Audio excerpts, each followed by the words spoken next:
We said last week that these live performances were either going to be really good or really bad. Well, the first one of the night was the live rap performance from Trick Williams. And I'll be honest, I kind of liked it. I thought it was actually really good. I love the fact that, a song that he's made up, come out, perform it, the crowd was singing along. That whole Average Joe stuff worked. At one point, he did call Joe Hendry a Teletubby with white hair, which, what? How do you come up with that? Joe Hendry's, well, that was the main event segment tonight, and it was just as good. The whole line of being Mello's bitch, well, that worked too. The crowd got behind that. I think showing the footage of an old Trick Williams with Carmelo Hayes back in the day, that was the right touch too. That was necessary for Joe Hendry, in my opinion, to win this live performance battle. Trick was obviously pissed off. He came to the ring. Things would get very physical very quickly. The guitar was smashed over the leg of Trick Williams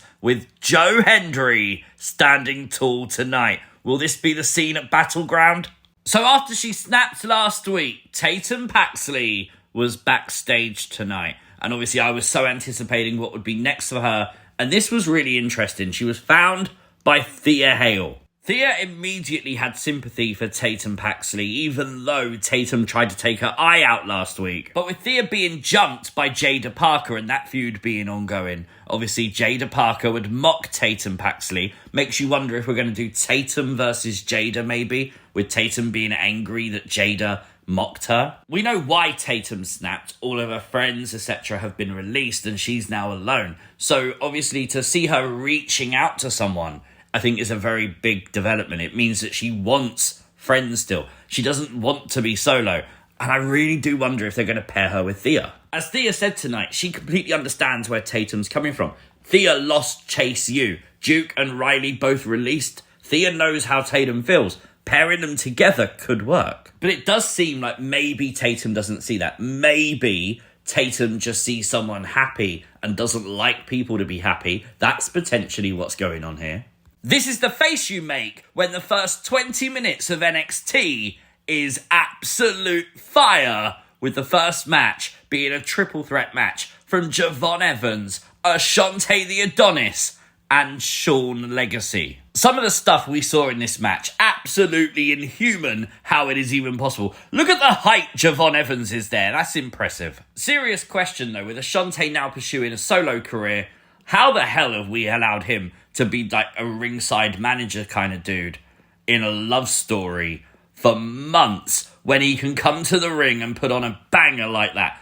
Ashanti needs a push, man. Ethan Page would attack Ricky Saints, who was doing commentary for this match. And yes, that would allow Ashanti to try and take advantage, fail, and Evolve star Shawn Legacy would actually take advantage, picking up the win in this triple threat match. We found out next week will be Ricky Saints versus Ethan Page for the North American title. But surely now Shawn Legacy gets a shot, right? From one victorious Shawn to another, as Shawn Spears was in action tonight and successful, defeating Josh Briggs. Briggs obviously upset. Inamura has gone back to Japan. He's now finding himself back in the solo ranks. He doesn't really want to be. And with the culling helping Shawn Spears, it's like he can't pull it all together. Well, tonight, after the match, that frustration was coming out of Josh Briggs. It was a 3-on-1 beatdown until Hank and Tank would make the save. So potentially a 6-man tag.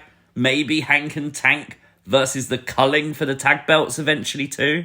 It was built as the final face-off ahead of Battleground and the NXT title match between Oba Femi and Miles Borne. I am so intrigued with this storyline. Miles Borne is the ultimate underdog right now. It's been an absolute breakout couple of weeks for Miles Borne without any shadow of a doubt. And I'll be completely honest, I want to see Miles Borne be the one to dethrone Oba Femi. I really don't think it's going to happen, but I want it to. Even more so after tonight, to be perfectly honest, I thought this was really cool. Oba Femi was attacked by the men's winner of LFG, Jasper Troy. He laid out Oba Femi. Earlier on tonight, we did see Ava giving those NXT contracts to the winners of LFG, and Jasper Troy said he was going to make an impact tonight. Well, targeting Oba Femi, laying out Oba Femi is one way to do that. Miles Borne would come to the aid of Oba Femi tonight, and while chasing off Jasper Troy, yes, Jasper nearly did fall over the ring steps. Could you imagine on his big debut, he fell over? Like, that would have been the end of his career right there, wouldn't it? Miles could have cheap-shotted Oba Femi. Instead, he tried to help him up. He handed him back his world title. There was a respect there. This is, as I said, a breakout moment for Miles Borne, win or lose. I really hope he does it. We'll find out Sunday. The return of OTM. We had a couple of weeks of vignettes. Surprising, a lot of people thought they was going to come back with new characters. They didn't. I don't know why you thought that from the vignettes, but they came back tonight. An absolute squash, a mauling of the new Chase U, and OTM are successful. Honestly, that's fine. Chase U is new. And I think the whole prospect of Chase U, this new incarnation of Chase U, needs guidance. They even made a point during the match. The commentary team said that they didn't get coaching prior to from Andre Chase. Oh, and by the way, I absolutely love OTM's finishing move. That looked really good. Lola Vice was successful tonight in a match against Fallon Henley. There did seem to be some problems, though, after the match between JC Jane and Fallon Henley. Even WWE putting the tweet out, everything is fine. Is it, though? Got to mention it, this is a second week in a row with no Jasmyn Nyx with Fatal Influence. Not even a mention of Jasmyn. So, don't really know what's going on there. Can't find any kind of update or anything. Hopefully Jasmyn's okay.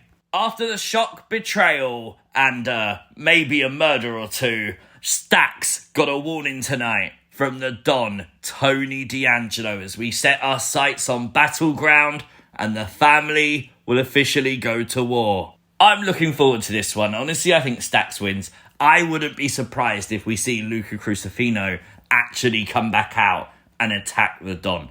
That's what I think is going to happen. That's my prediction for Battleground. A really cool video package for Darkstate tonight. I really liked how each member would talk about another member in the group. And obviously all of it was, oh, you know, we're all unstoppable. We all have our unique qualities and stuff like that. But I thought this was a good way to get them introduced, if you will. It very much felt like an NWO style promo, but not in a bad way, in a really good, positive way. I just hope we see more of Darkstate soon. I mean, we've had them wrestle people like Oba Femi, Trick Williams, Javon Evans, and now they're barely being seen on TV. We can do more with them, surely. Jordynne Grace got a really cool video package tonight, showing her working out, talking about wanting to be NXT Women's Champion. And later on, Stephanie Vaquer would get like a backstage interview where she talked about wanting to be NXT Women's Champ. Obviously, to hype up once again Battleground and their women's title match.